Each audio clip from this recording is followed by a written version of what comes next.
കണ്ടില്ല. അപ്പോൾ ഇതാ നമ്മളെ ഇച്ചാപ്പ് ഇവിടെ നീച്ചിട്ടുണ്ട്. ഇച്ചാപ്പ് നീച്ചോടെ തന്നെ ഓന് ഭയങ്കര എനർജി ആട്ടാ. എന്നെ പേടിപ്പിക്കണാണ് ഈ കണ്ടോണ്ടിരിക്കണത്. എന്നെ പേടിപ്പിക്കണമൊക്കെ ഓന് ഭയങ്കര ഇഷ്ടമുള്ള കാര്യമാണ്. അപ്പം ഒന്ന് നീക്കാൻ കുറച്ച് നേരം വൈകിക്കണം, അതൊന്നും നമുക്ക് പ്രശ്നമല്ല.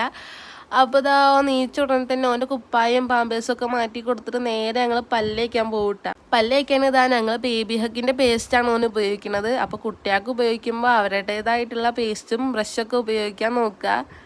അവരങ്ങനെ അത് തുപ്പൊന്നുമില്ല, നേരാണ്ട് ഇറക്കി വിടുക. അതുകൊണ്ടാണ് ഈ പറയണത്. അപ്പോൾ അവർക്ക് എടുക്കുമ്പോഴൊക്കെ ഒരു അരിമണി പോലെ എടുത്താൽ മതി. അതന്നെ അവർക്ക് കൂടുതലാണ്. ഒരു ഇറക്കി വിടണമെന്നും അധികം നല്ലതല്ല കേട്ടാ. അപ്പോൾ ഇതാ ഞാനാട്ടാ ആദ്യം ഓന് ഒരുതി കൊടുക്കല്. ഞാൻ ഒരുതി കൊടുക്കണമെന്നും ഓന് പറ്റൂല. ഞാൻ നന്നായിട്ട് അമർത്തിയാണ്ട് ഒരുതി കൊടുക്കുക. അതൊന്നും ഓന് പറ്റൂല, ഓന് ഇഷ്ടമല്ല. ഓന് വേദനിച്ചിട്ടാണോ ഒന്നും എനിക്കറിയില്ല. പക്ഷെ നമുക്ക് ഒരുതി കൊടുക്കാതിരിക്കാൻ പറ്റില്ലല്ലോ. ഓൻ്റെ പല്ലിൻ്റെ കാര്യം നമ്മളല്ല ഇപ്പോൾ നോക്കേണ്ടത്. അപ്പോൾ ഇതാ ഓനെ കൈ പിടിച്ചാണ്ട് ഒരുതി കൊടുക്കണം. അതും ഓന് ഇഷ്ടമല്ല. ഓനെ ഒറ്റയ്ക്ക് തേക്കണം കേട്ടോ. അപ്പോൾ കുറച്ചങ്ങോട്ട് ഒരുതി കൊടുത്തതിന് ശേഷം ഞാൻ ഓൻ്റെ കൈ തന്നെ അങ്ങോട്ട് കൊടുക്കൂട്ടാ. അപ്പോൾ ഓൻ തേക്കണാണ് കാണുന്നത്. അപ്പോൾ അതാ ഞങ്ങളവിടെയൊക്കെ നടന്നിട്ടാ. പിന്നെയാണ് ഞാൻ ഓർത്തത് ഞാനും പല്ല് തേച്ചിട്ടില്ലായിരുന്നു. അപ്പം ഞാൻ ബ്രഷ് എടുക്കാൻ പോയിട്ടാ. എന്നും ഞാനും കുട്ടനും ഇച്ചാപ്പും കൂടെയൊക്കെയാണ് ബ്രഷ് തേക്കൽ. പക്ഷേ ഇന്ന് ആൾ ഇവിടെ ഇല്ല. ആൾ തൃശ്ശൂർക്ക് എന്തോ പണീൻ്റെ ആവശ്യത്തിന് വേണ്ടി പോയതാട്ടാ. അപ്പം ഞാനും ഇച്ചാപ്പും കൂടെയാണെന്ന് പല്ലൊക്കെ തേച്ച് അതാ അപ്പുറത്തെ വീട്ടിലെ പശുവിനൊക്കെ കണ്ടാണ് നേരെ ബ്രഷൊക്കെ കഴുകിയിട്ടാ. ബ്രഷൊക്കെ കഴുകി വന്നപ്പോഴാണ് ഇച്ചാപ്പ് വണ്ടി കണ്ടത് കേട്ടാ. വണ്ടി കണ്ടാൽ പിന്നെ ഓന് പ്രാന്താണ്. കയറിയേ പറ്റൂ, കയറി കുറച്ച് നേരം കളിപ്പിച്ചേ പറ്റൂ.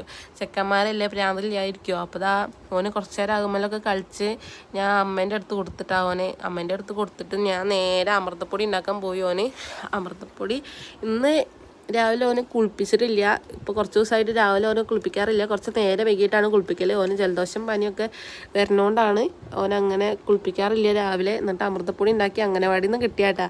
ഈ കുറച്ച് വെള്ളം കുറച്ച് ശർക്കര ഒക്കെ ഇട്ടാണ്ട് ഓനെ കുറുക്കി കൊടുക്കലാണ്. അപ്പോൾ അതാ ഞാൻ ശർക്കര ഇടാണ്. ശർക്കര ആകെ കുറച്ചിടാറുള്ളൂ. എന്താ വെച്ചാൽ അതിൽ തന്നെ മധുരം ഉണ്ടാവും. അപ്പോൾ ഞാൻ കുറച്ചിട്ടാണ്ട് കുറുക്കി കൊടുക്കട്ടെ. ആകെ കുറച്ചേ ഉണ്ടാക്കാറുള്ളൂ. കുറച്ചുണ്ടാക്കിയാൽ തന്നെ ഓന് അതിൻ്റെ പകുതി പോലും കഴിക്കാറില്ല. പിന്നെ രാവിലെ തന്നെ ആയതുകൊണ്ടാണ് ഓന് വിശക്കൂല വെച്ചിട്ട് കുറുക്കി കൊടുക്കണേന്ന് കേട്ടാ. അപ്പോൾ കുറുക്കി തരട്ടേന്നൊക്കെ ചോദിച്ചാൽ ആന്നൊക്കെ പറയെങ്കിലും അത് ഉണ്ടാക്കി കൊടുന്നാൽ ഭയങ്കര മടിയാട്ടോ. ഒരു സ്പൂണ് പോലും ആൾ കഴിക്കൂല കേട്ടാ. പിന്നെ അതാ എങ്ങനെ കാക്ക പൂച്ച എന്ന കോഴി എന്നൊക്കെ പറഞ്ഞാണ്ട് കഴിപ്പിക്കും കേട്ടാ. അപ്പം ഞാൻ വീഡിയോ എടുക്കുന്ന കണ്ടിട്ട് അയക്കി നോക്കിയാണ്ട് 2-3 സ്പൂണൊക്കെ ഉണ്ട് കഴിച്ച്. അപ്പോൾ പിന്നെ കഴിച്ച് കഴിഞ്ഞിട്ടില്ല, പകുതി ആയിട്ടുള്ളൂ. എന്നിട്ട് ഞങ്ങളിതാ ക്യാമറയിലൊക്കെ നോക്കിയാണ് കുറച്ച് കോപ്രായങ്ങളൊക്കെ കാട്ടിയിട്ടാണ്. അപ്പോൾ പറഞ്ഞു തരാണ് തരിപ്പ് പോയി എങ്ങനെ കൊട്ടുക കാണിച്ചു തരാം കേട്ടാ.